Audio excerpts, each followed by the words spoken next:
ഇന്ന് നമ്മൾ ചെയ്യുന്ന കേക്ക് ഒരു 1.5 kg 2 ടയർ കേക്കാണ് കേട്ടോ. കസ്റ്റമർ ഓർഡർ തരുന്ന സമയത്ത് തന്നെ ആൾ ഭയങ്കര കൺഫ്യൂസ്ഡ് ആയിരുന്നു. ഏത് കളർ ചൂസ് ചെയ്യണം, എല്ലാ കേക്കിലും ഈ കളർ പറ്റുമോ, അതേപോലെ 2 തട്ട് കേക്കിന് എത്ര വെയിറ്റ് വേണ്ടി വരും, പിന്നെ ഏത് ഫ്ലേവറിൽ നമുക്ക് 2 തട്ട് കേക്ക് ചെയ്യാൻ പറ്റും, അങ്ങനെ പല പല ക്വസ്റ്റ്യൻസ് ആയിരുന്നു ആൾക്കുണ്ടായിരുന്നത്. അപ്പോൾ വീഡിയോ കാണുന്ന നിങ്ങൾക്കും ഉണ്ടാവും ഈ കൺഫ്യൂഷനൊക്കെ. എല്ലാ ഫ്ലേവറിലും നമുക്ക് 2 ടയർ കേക്ക് ചെയ്യാൻ പറ്റുമോ, അതേപോലെ കളർ കൊടുക്കാൻ പറ്റുമോ, ഇന്ന കേക്കിന് മാത്രമേ ഇന്ന കളർ കൊടുക്കാൻ പറ്റുള്ളൂ, അങ്ങനെ എന്നൊക്കെ ഉണ്ടോ. ഓക്കെ, മിനിമം 1 kg നമുക്ക് 2 ടയർ കേക്ക് ചെയ്യാൻ പറ്റും കേട്ടോ.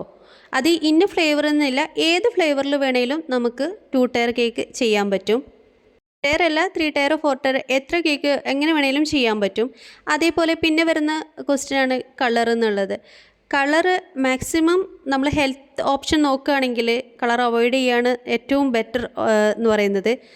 ആരോഗ്യത്തിന് അത്ര നല്ലതായിട്ടുള്ള ഒരു കാര്യമല്ലല്ലോ ആർട്ടിഫിഷ്യൽ കളർ എന്ന് പറയുന്നത്.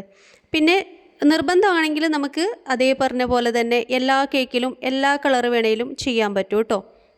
ഒരു ഡൗട്ടാണ് ഫ്ലേവർ ഏതാ വേണ്ടതെന്നുള്ളത്. ഫ്ലേവർ സെലക്ട് ചെയ്യുന്ന സമയത്ത് വിലയും അതുമായിട്ട് റിലേറ്റ് ചെയ്തിരിക്കുന്ന ഒരു കാര്യമാണ്.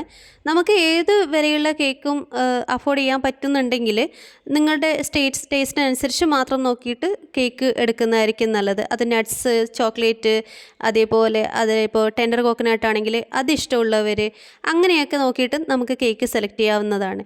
ഇനി അതല്ല, നിങ്ങൾക്ക് വലിയൊരു ഫങ്ഷനാണ്, എന്നാൽ നമുക്ക് ചെറിയൊരു എമൗണ്ടിൽ നമുക്ക് ഒരു ക്വാണ്ടിറ്റി കൂടുതലുള്ള കേക്ക് വേണം എന്നുണ്ടെങ്കിൽ നമ്മൾ ഏറ്റവും റേറ്റ് കുറഞ്ഞ കേക്ക് നോക്കിയിട്ട് കൂടുതൽ ക്വാണ്ടിറ്റി എടുക്കുന്നതായിരിക്കും. ഒരു ഫംഗ്ഷനൊക്കെ ആണെങ്കിൽ അങ്ങനെ എടുക്കുന്നതായിരിക്കും നല്ലത്.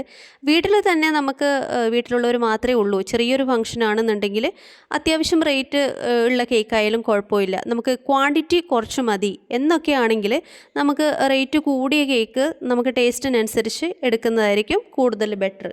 ഇവരെപ്പോൾ എപ്പോഴും നിങ്ങളുടെ ടേസ്റ്റിനനുസരിച്ച് തന്നെ സെലക്ട് ചെയ്യാനായിട്ട് ശ്രദ്ധിക്കുക. പിന്നെ ഇന്ന് നമ്മൾ കേക്കിൽ പേരെഴുതുന്നത് നമ്മൾ ഫോണ്ടൻറ്റ് വെച്ചോ അല്ല, അതേപോലെ ഫോണ്ടൻ കട്ടേഴ്സ് യൂസ് ചെയ്തിട്ടോ ഒന്നുമല്ല, ഇതേപോലെ ചോക്ലേറ്റ് കൊണ്ട് പേരെഴുതി വെക്കുകയാണ് കേട്ടോ. അപ്പോൾ ഞാൻ ഇങ്ങനെ വെച്ച് കഴിഞ്ഞപ്പോൾ അതിങ്ങനെ സൈഡിലേക്ക് നമുക്ക് നീങ്ങുന്നുണ്ടായിരുന്നില്ല, അതുകൊണ്ട് അതിനെ ഞാനൊന്ന് അതിനെ ഒട്ടിച്ച് വെച്ചു കേട്ടോ.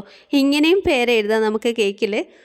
പിന്നെ ഈ കേക്ക് നമുക്ക് വന്നിട്ടുള്ളത് ഒരു ഫസ്റ്റ് ബർത്ത്ഡേ കേക്കാണ്, ബേബി ഗേളാണ്. അതുകൊണ്ട് തന്നെ ഒരു പിങ്ക് കളറ് ചൂസ് ചെയ്യാമെന്ന് വിചാരിച്ചു.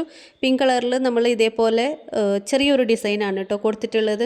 ഇന്നത്തെ വീഡിയോ ഇത്രയേ ഉള്ളൂ. വീഡിയോ ഇഷ്ടമായെങ്കിൽ ലൈക്ക് ചെയ്യാനും ഷെയർ ചെയ്യാനും ചാനൽ സബ്സ്ക്രൈബ് ചെയ്ത് സപ്പോർട്ട് ചെയ്യാനും മറക്കല്ലേ. Thank you for